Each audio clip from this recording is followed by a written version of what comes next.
Bienvenue au bulletin météo du Brésil. Aujourd'hui, un front froid traverse les régions de São Carlos, Pocos de Calda et São Lourenço, en se dirigeant vers le nord-est. Sur la carte, il est représenté par la ligne bleue accompagnée de triangles pointant dans la direction de son déplacement. Mais qu'est-ce qu'un front froid exactement? Il se forme lorsqu'une masse d'air froid plus dense et plus lourde rencontre une masse d'air chaud, plus léger et moins dense. Comme ces deux masses d'air ont des températures et des densités différentes, elles ne se mélangent pas facilement. La masse d'air froid avance alors sous la masse d'air chaud et la force à s'élever rapidement en altitude. En montant, l'air chaud et humide se refroidit. La vapeur d'eau qu'il contient se condense alors pour former des gros nuages à développement vertical. C'est pour cela que nous pouvons observer des cumulus et des cumulonimbus, qui sont souvent associés aux orages. Donc, si vous habitez dans ces régions touchées, attendez-vous à des averses intenses, des fortes pluies, des orages violents, ainsi que des rafales de vent soudaines. La visibilité est également réduite lors du passage des précipitations. Le passage du front froid entraîne aussi un important changement de température. L'air chaud et humide présent devant le front est remplacé par une masse d'air beaucoup plus froide.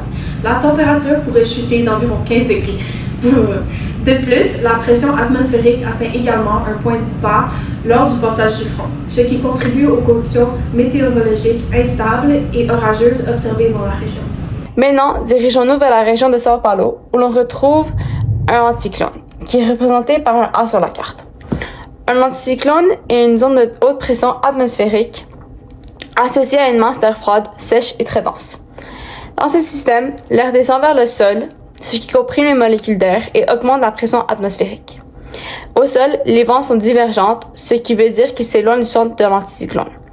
Comme nous sommes dans l'hémisphère sud, le vent autour de l'anticyclone tourne dans le sens anti-horaire. Ce mouvement dissipe l'humidité et empêche la formation de nuages. Alors, les résultats dans la région de São Paulo profitent d'un temps stable, sec et ensoleillé avec peu de précipitations. Bref, le contraste est frappant aujourd'hui au Brésil.